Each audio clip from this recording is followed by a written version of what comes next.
ಸಿಸ್ಟಮ್ನ ಈಸ್ ಮಾಡಬೇಕು ಅಂತ ಇದರೊಳಗಡೆ CBSEಲಿ ಇನ್ನೊಂದ್ಸಲಿ ಅಟೆಂಪ್ಟ್ ಮಾಡೋಕ್ಕೆ ಕೊಡ್ತಾರೆ. ಅದಲ್ಲದೆ basic mathematics and advance mathematics ಅಂತ ಇದೆ.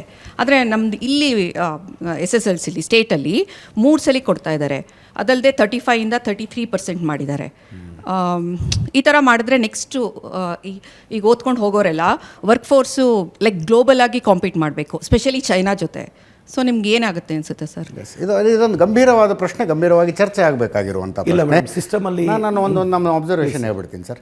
SLC ಮಾಡುವ ಯೋಗ್ಯತೆ ಇದ್ದವನು SLCನೇ ಮಾಡ್ತಿದ್ದ, ITI ಮಾಡೋ ಯೋಗ್ಯತೆ ಇದ್ದವನು ITIನೇ ಮಾಡ್ತಿದ್ದ, ಡಿಪ್ಲೊಮಾ ಮಾಡೋ ಯೋಗ್ಯತೆ ಇದ್ದವನು ಡಿಪ್ಲೊಮಾ ಮಾಡ್ತಿದ್ದ, ಇಂಜಿನಿಯರ್ ಆಗೋ ಯೋಗ್ಯತೆ ಇದ್ದವನು ಇಂಜಿನಿಯರ್ ಆಗ್ತಿದ್ದ. ಈಗ SLC ಮಾಡುವ ಯೋಗ್ಯತೆ ಅಷ್ಟೇ ಇರುವವನು, ಯೋಗ್ಯತೆ ಅಂದರೆ ನಾನೇನು ಅವನ ಕೆಪಾಸಿಟಿನ ಅಳಿತಾ ಇಲ್ಲ, ಶೈಕ್ಷಣಿಕ ಅರ್ಹತೆಯನ್ನು ಮಾತ್ರ ಹೇಳ್ತಾ ಇದ್ದೀನಿ. SSLC ಪಾಸ್ ಆಗುವಷ್ಟೇ ಅರ್ಹತೆ ಇರುವಂಥವನು ಈಗ ITI ಪಾಸ್ ಮಾಡ್ಕೊಂಡಿರ್ತಾನೆ.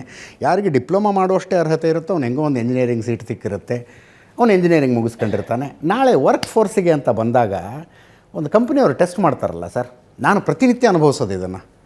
ನಮ್ಮಲ್ಲಿ ರಿಕ್ರೂಟ್ಮೆಂಟ್ ನಡೀತಾ ಇರುತ್ತೆ, ಕಾಲೇಜುಗಳಿಂದ ಸ್ಟೂಡೆಂಟ್ಸ್ ಕರೆಸಿರ್ತೀವಿ. 3 ವರ್ಷ ಗ್ರ್ಯಾಜುಯೇಷನ್ ಮಾಡಿರ್ತಾರೆ ಜರ್ನಲಿಸಮಲ್ಲಿ, 2 ವರ್ಷ ಪೋಸ್ಟ್ ಗ್ರ್ಯಾಜುಯೇಷನ್ ಮಾಡಿರ್ತಾರೆ. ಕೂತ್ಕೊಂಡು ಜನರಲ್ ನಾಲೆಜು, ಕರೆಂಟ್ ಅಫೇರ್ಸ್ನ 4 ಪ್ರಶ್ನೆಗಳನ್ನು ಕೇಳಿಬಿಟ್ರೆ ಇವ್ರು 5 ವರ್ಷ ಏನು ಓದಿದ್ರು ಅಂತ ಅನ್ಸುತ್ತೆ ನನಗೆ. ಅಲ್ಲ ಸರ್, 20% ಮಾರ್ಕ್ಸ್ ಇಂಟರ್ನಲ್ಸಲ್ಲೇ ಬಂದುಬಿಟ್ಟಿರುತ್ತೆ. 13 ಮಾರ್ಕ್ಸ್ ತೆಗೆದ್ರೆ ಪಾಸ್ ಆಗ್ಬಿಡುತ್ತೆ. ಅಂದರೆ ಎಕ್ಸಾಮ್ ಪಾಸ್ ಆಗೋದು ಅನ್ನೋದು ಈಗ ಸವಾಲೇ ಅಲ್ಲ ಅದು. ಹಾಂ, ಹಾಗಾದರೆ ನಾಳೆ ದಿವಸ ಏನು ಡಿಗ್ರಿ ಮುಗಿಸಿದ್ದಾರೆ ಜಾಬ್ ಸಿಗ್ತಿಲ್ಲ, ಡಿಗ್ರಿ ಮುಗಿಸಿದ್ದಾರೆ ಜಾಬ್ ಸಿಗ್ತಿಲ್ಲ, ಆಮೇಲೆ ಸಿದ್ದರಾಮಯ್ಯನವ್ರು ಬಂದು ಯುವ ನಿಧಿಯಲ್ಲಿ ದುಡ್ಡು ಕೊಡ್ತಿದ್ದೀವಿ ಅಂದ್ಬಿಡೋದು. ಹಾಗಾಗತ್ತಾ ಅಂತ? ಇಲ್ಲ ಸರ್, ಈಗ ಅವರು ಮೇಡಮ್ ಹೇಳಿದ್ರು ಪಾಸಿಂಗ್ ಪರ್ಸೆಂಟೇಜ್ ಕಡಿಮೆ ಆಗಿದೆ. Yes, we agree sir. ನಾನು ಶಿಕ್ಷಣ ಕ್ಷೇತ್ರದಲ್ಲಿ ಆಲ್ರೆಡಿ ಒಳ್ಳೆ ಬದಲಾವಣೆಗಳಿದೆ, ಸ್ಟಿಲ್ ಸಮ್ ಚೇಂಜಸ್ ನೀಡೆಡ್. ನಾವು ಒಂದು 5ನೇ ಕ್ಲಾಸ್ 6ನೇ ಕ್ಲಾಸಿಂದನೇ ಮಗುಗೆ ಸರ್ ಏನಾಗ್ತಿದೆ, ಸ್ಪೆಷಲಿ ಕನ್ನಡ ಮೀಡಿಯಮಲ್ಲಿ ಮಕ್ಕಳಿಗೆ 10ಗೆ ಬಂದರೂ ಸೈನ್ ತೀಟ ಅಂದರೆ ಗೊತ್ತಿರಲ್ಲ ಪಾಪ, ಟರ್ಮಿನಾಲಜಿ ಪ್ರಾಬ್ಲಮ್ಮು. ಮತ್ತು ಈ ಸೈನ್ಸ್ನ ಕನ್ನಡದಲ್ಲಿ ಓದಿಸ್ಬಿಡ್ತಾ ಇದ್ದಾರೆ. ಸಡನ್ನಾಗಿ 11ಗೆ ಬಂದು ಅರ್ಥ ಆಗದೆ ಫೇಲ್ ಆಗೋಗ್ತಾ ಇದ್ದಾರೆ.